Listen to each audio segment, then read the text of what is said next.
اور اب گفتگو میں اچانک نئی نئی چیزیں نکالنا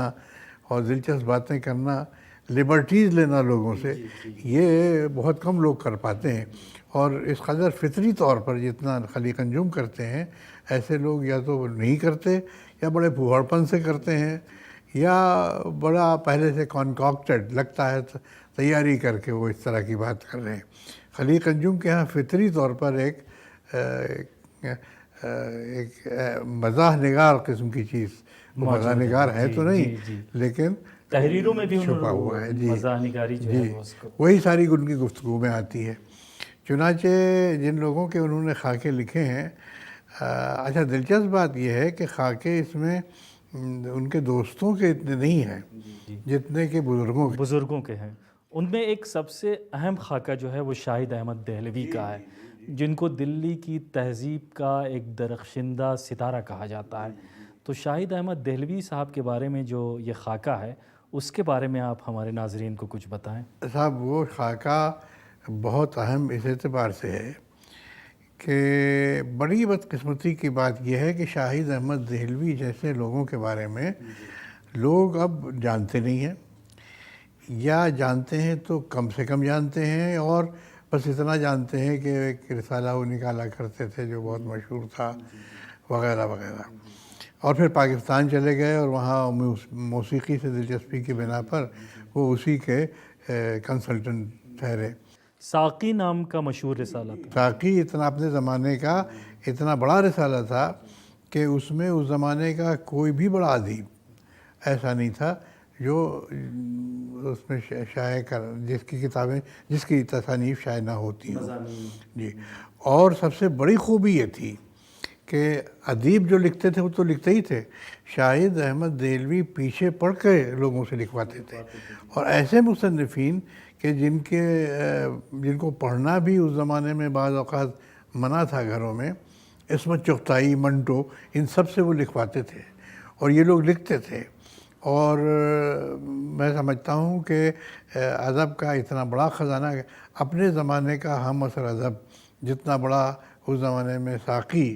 نکلا ہے، وہ بہت کم رسالوں میں نکلا، اور اس کی وجہ ایڈیٹر کی دلچسپی تھی۔ ایک اور خاکہ اس میں ہے رشید احمد صدیقی کا، جن کا قد جو ہے وہ علمی دنیا میں بہت ہی معتبر ہے، بڑا اہم ہے، تو اس کے بارے میں آپ کچھ اظہار خیال فرمائیں۔ جی، رشید احمد صدیقی صاحب زمانے کے ان لوگوں میں تھے کہ جنہوں نے بھی انہیں دیکھا اور جنہوں نے انہیں نہیں بھی دیکھا، صرف ان کو پڑھا ہے، ان کے دل و دماغ میں ان کا کردار، ان کی شخصیت نقش ہے، اور وہ نہ صرف بڑے ادیب اور بڑے مصنف تھے، بلکہ اپنے زمانے کے اساتذہ میں، اردو کے اساتذہ میں ان کا بڑا مرتبہ تھا۔ علی گڑھ یونیورسٹی کے وہ طالب علم بھی رہے تھے اور پھر استاد بھی رہے، اور مجھے یہ فخر حاصل ہے کہ میں نے ان کے قدموں میں بیٹھ کر اردو کے ایم اے کا زمانہ ہے، جی میرے استاد ہیں، اور بہت میں نے استفادہ کیا ان سے، یعنی ویسے بھی میرا ان سے بڑا گہرا تعلق تھا، میرے والد کے دوستوں میں تھے، اور اس کے علاوہ بچپن سے ہمارا زمانہ وہ تھا کہ جس میں یہ چھوٹے بڑے کی تمیز ذرا کم ہوا کرتی تھی، بعض چیزوں میں ہوتی تھی، بہت تھی، لیکن اس کے باوجود جہاں تک پڑھنے لکھنے کا تعلق تھا، وہاں کچھ چیزیں ایسی تھیں کہ جو سب لوگ پڑھتے تھے اور ہمت افزائی کی جاتی تھی کہ آپ پڑھیں۔ ہر گھر میں وہ کتابیں ہوتی تھیں، جیسے رشید صاحب کی کتابیں ہر گھر میں ہوتی تھیں، اور ہر رسالے میں ان کے مضامین آیا کرتے تھے، اور ہر محفل میں ان کے لطیفے، ان کی باتیں، ان کے چٹکلے ہوتے تھے۔ مزاح نگار کی حیثیت سے اور طنز نگار کی حیثیت سے وہ بہت مشہور تھے، اور ان کی شخصیت بھی کچھ ایسی تھی کہ کچھ بنا بھی رکھا تھا انہوں نے ایسا اپنے آپ کو، اور کچھ مسکہ خیز ایک حالہ تھا جو ان کے گرد تھا، لیکن تھے بے حد وضاقتہ کے آدمی، بہت مہذب، مشرقی یو پی سے ان کا تعلق تھا، جونپور سے۔ علی گڑھ کی پرانی تہذیب اور تعلیم جو تھی وہ رس رس میں تھی ان کی، اور وہ سمجھتے تھے کہ علی گڑھ بس حرف آخر ہے اس دنیا کا، وہ خطہ ہے کہ جس کے بعد شاید کوئی اور خطہ نہ ہو. اور بلکہ کہتے تھے وہ کہ جب کوئی بہت اچھا آدمی مجھے ملتا ہے اور اس سے گفتگو ہوتی ہے اور پتہ چلتا ہے کہ یہ کتنا کہاں کہاں رہا ہے کیا ہے، اور پھر اچانک معلوم ہوتا ہے کہ علی گڑھ کا پڑھا ہوا نہیں ہے، تو میرا دل کہتا ہے ہائے کیا کسر رہ گئی. جی تو یہ اس طرح کی باتیں کیا کرتے کرتے ہیں. خلیق انجم صاحب نے ایک بڑی دلچسپ بات ان کے بارے میں اس کتاب میں تحریر کی ہے کہ وہ ایک اچھے ادیب کے ساتھ ساتھ ایک اچھے انسان بھی تھے، مذہبی رواداری بھی تھی، شریف النفس بھی تھے اور بہترین طبیعت کے آدمی تھے. جی دیکھیے اس زمانے میں جو ہماری طالب علمی کا زمانہ تھا، اور ان لوگوں کا، یہ ان بزرگوں کی جو شخصیتیں تھیں وہ ایسی تھیں کہ استادوں کے گھروں کے دروازے طالب علموں کے لیے ہر وقت کھلے رہتے تھے. یعنی میرا کبھی ایسا موقع نہیں ہوا کہ میرا جی چاہے کہ میں رشید صاحب کے یہاں جاؤں اور کوئی رکاوٹ آئے اور میں وہاں پہنچوں اور وہ نہ ملے. یعنی اور پھر وہ گھنٹوں بیٹھ کر جس قسم کی گفتگو کرتے تھے، باتیں کرتے تھے، وہ اپنے قسم کی عجیب و غریب باتیں ہوتی تھیں، اور لطیفے بھی سناتے تھے. لطیفے کیا، میں بیٹھا تھا ان کے یہاں، ایک خط آیا پاکستان سے، اس میں ایک مشاعرے کی روزات تھی، مجھے خط انہوں نے دے دیا. اچھا بولتے بہت کم تھے، مسکراتے زیادہ تھے، اور جملے نکلتے تھے تو بس وہ ایسے ہی نکلتے تھے کہ جس پہ آپ ہنسیں. خیر تو میں نے پڑھا پوسٹ کارڈ، تو اس میں یہ لکھا ہوا تھا کہ مشاعرہ تھا، بہت بڑا مشاعرہ تھا، اتنا بڑا مشاعرہ تھا کہ پاکستان میں کم ہوئے ہیں، اور کوئی بہت بڑا آدمی صدارت بھی کر رہا تھا. ایک صاحب ایسے پہنچے جن کے اوپر ہوٹنگ بہت ہو رہی تھی، اور ان پر ہمیشہ ہوٹنگ ہوتی تھی. تو جب صدر نے بہت خوشامد کی تو لوگوں نے کہا اچھا ہم سنیں. تو پھر بھی ہوٹنگ رکی نہیں، تو انہوں نے کہا کہ اچھا ایک نعتیہ میں اشعار ایک چند سناتا ہوں، وہ سن لیجئے. تو لوگوں نے کہا کہ بھئی نعتیہ اشعار ہیں، حضرت محمد کی تعریف میں ہوں گے، تو خاموشی سے سن لو. تو انہوں نے شروع کیا اپنا کلام کہ میرے مولا بلا لے مدینے مجھے. اب اس پہ بڑا ہنگامہ ہوا کہ یہ تو ان کا شعر ہے ہی نہیں، یہ تو مصرع جانے کب سے مشہور ہے. لوگوں نے کہا نہیں آپ یہ تو دوسروں کا سنا. ان کا نہیں سنو تو پورا شعر موری غزل سنو، اس کے بعد کہنا. خیر بہت خاموش کرنے پہ جب لوگ چپ ہوئے تو انہوں نے شعر سنایا، میرے مولا بلا لے مدینے مجھے، جینے دیتے نہیں یہ کمینے مجھے. تو اس طرح کے ان کے پاس آتی تھی چیزیں، لوگ جان بوجھ کر بھیجتے تھے اور وہ دوسروں میں وہ دیتے تھے. لیکن ان کا اپنا لکھنے کا جو انداز تھا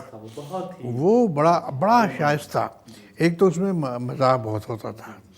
لیکن مزاح میں کہیں بھی وہ اپنی مہذب ڈگر سے ہٹتے نہیں تھے، اور کسی کے ساتھ بھی وہ کھل کھیلنے کا تو ان میں ایک مرض تھا، سبھی کے ساتھ کھل کھیلتے تھے. لیکن اس کے ساتھ ساتھ یہ ایک حد احترام اور حد ادب جو تھی وہ ہمیشہ قائم رہتی تھی. ڈاکٹر صاحب اس کتاب میں خلیق انجم صاحب نے دلی شہر کے بارے میں یہ لکھا ہے کہ دلی صرف ایک شہر ہی نہیں بلکہ ہماری گنگا جمنی تہذیب کی ایک بہت بڑی علامت ہے، اور اس کی وجہ یہ لکھی کہ اس شہر میں پنڈت تربھون ناتھ زار زوتشی دہلوی بھی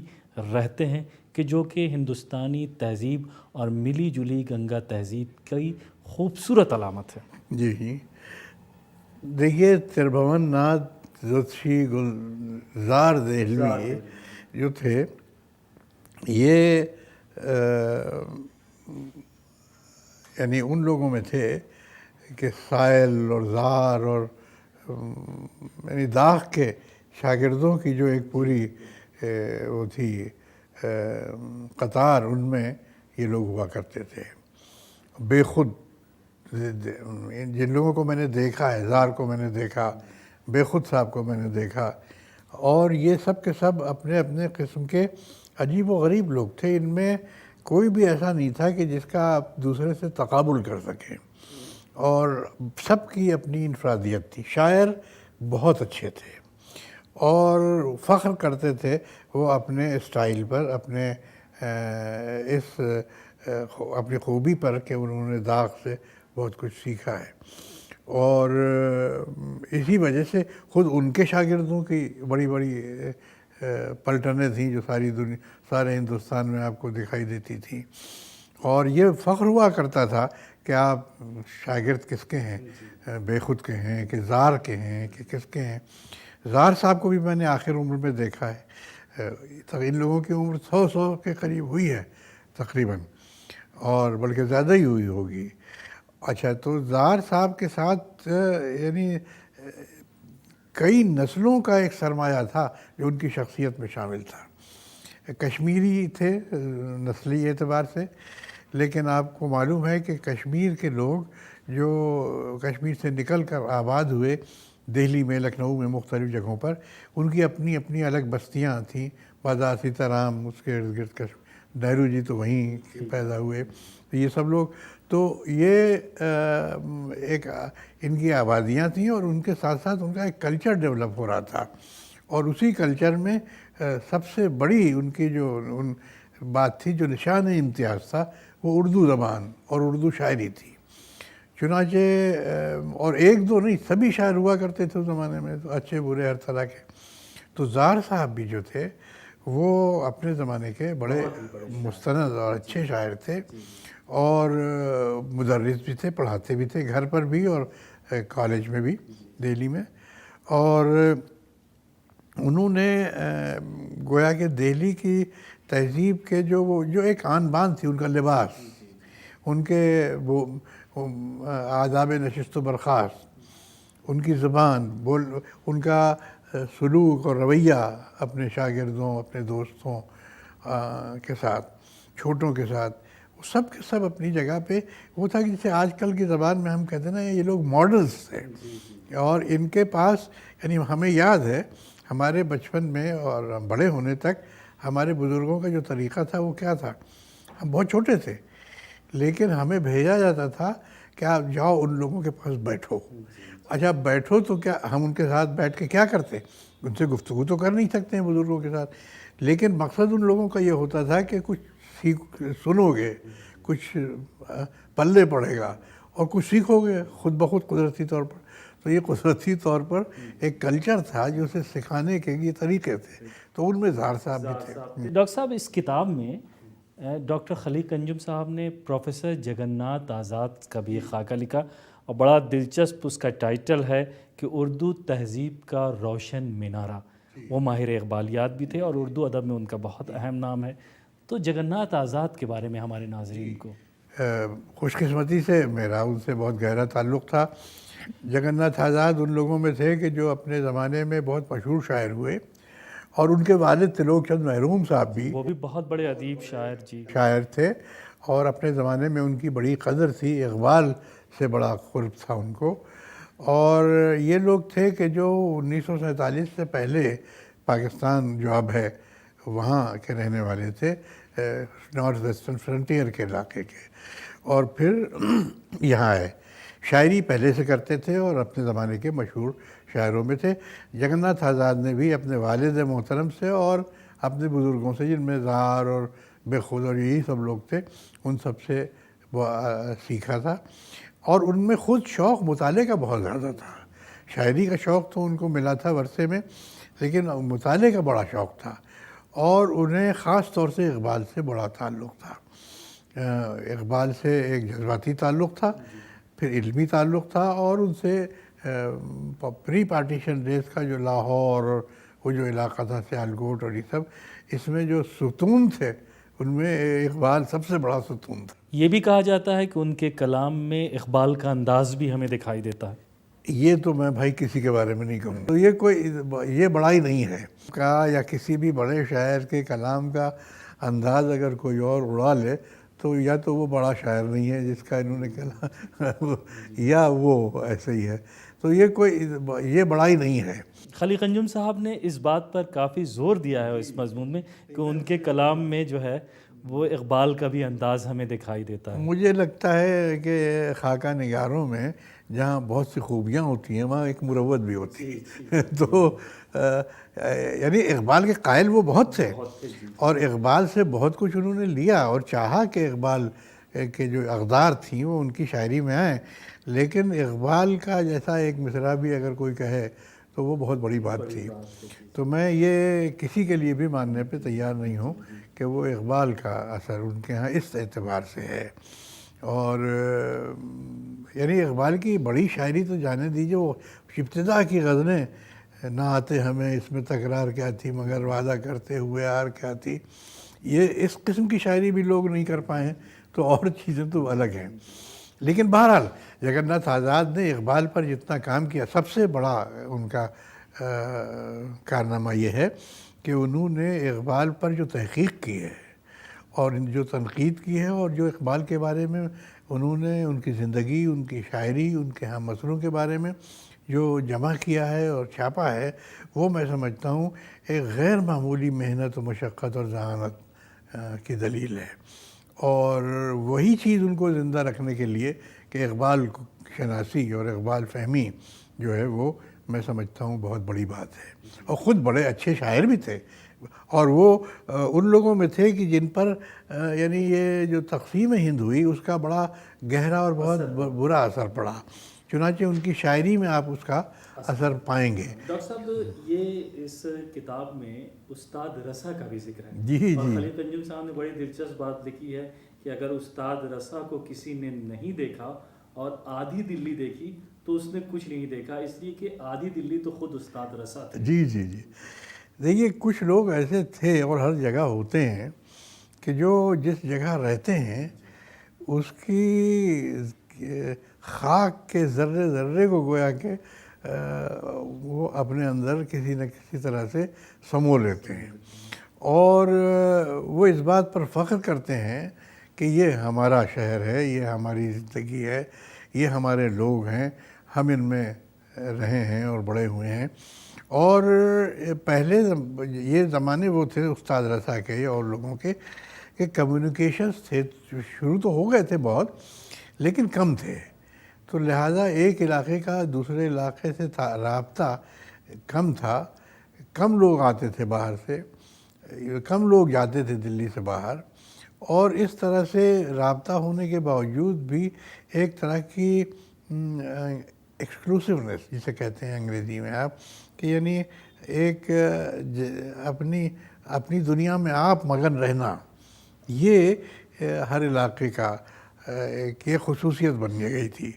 اور خاص طور سے وہ لوگ کہ جو اس علاقے سے باہر نہیں جاتے تھے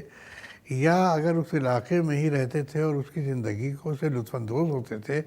تو وہ ہر چیز کو اپنے اندر سموتے تھے، اور لوگ بھی ان کے پاس جا کے جو بیٹھتے تھے، جس قسم کی گفتگو ہوتی تھی، وہ سب کے سب ایک علامت بن جاتے تھے ایک خاص دور کی، ایک خاص قسم کی زندگی کی، اور ایک ایسے شہر کی کہ جو اس اعتبار سے بہت محدود بھی ہے کہ اس کے محلے ہیں، محلے میں رہنے والوں کے اپنی خصوصیات ہیں، اور وہ سب کے سب جو ہیں وہ کہیں کسی دوسرے شہر میں آپ کو نہیں ملیں گی۔ یعنی لکھنؤ کی تہذیب اپنی جگہ پر ہے جو ہے، وہاں کے لوگ اس پہ فخر کرتے ہیں،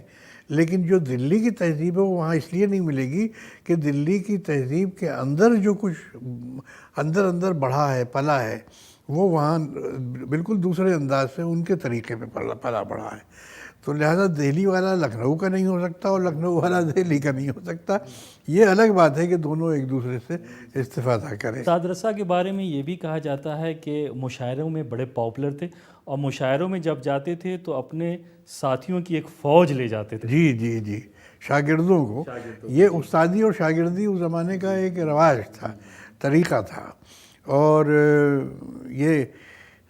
دیکھا جاتا تھا کہ آپ کس کے شاگرد ہیں، اور شاگردوں سے استاد پہچانا جاتا تھا اور استاد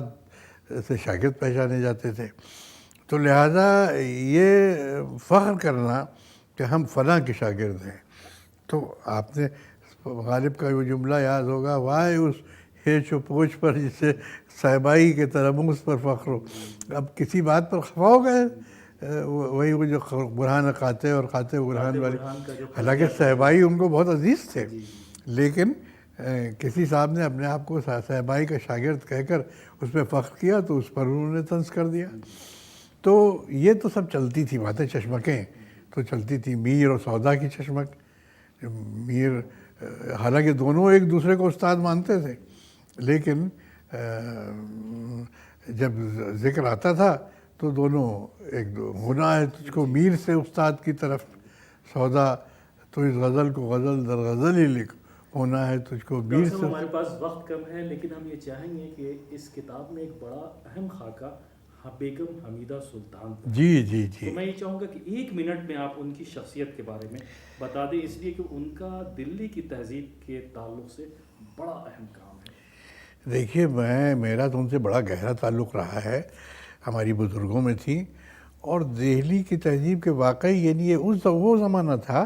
جب دہلی کی تہذیب اس اعتبار سے ختم ہو رہی تھی اور اس کا ماتم ہو رہا تھا کہ یا تو پارٹیشن کے بعد لوگ چلے گئے تھے، یا جو رہ گیا تھا وہ بہت کم تھا، اور باہر سے مائیگریشن یہاں بہت ہو رہا تھا. اور دوسرے یہ کہ وہ جس خاندان سے تعلق رکھتی تھیں وہ واقعی دلی میں پلا بڑھا اور دلی کی روایات کا امین تھا. غالب خاندان لوہارو سے تعلق تھا ان کا. اور اب خاندان لوہارو یہاں سے بہت دور ہے،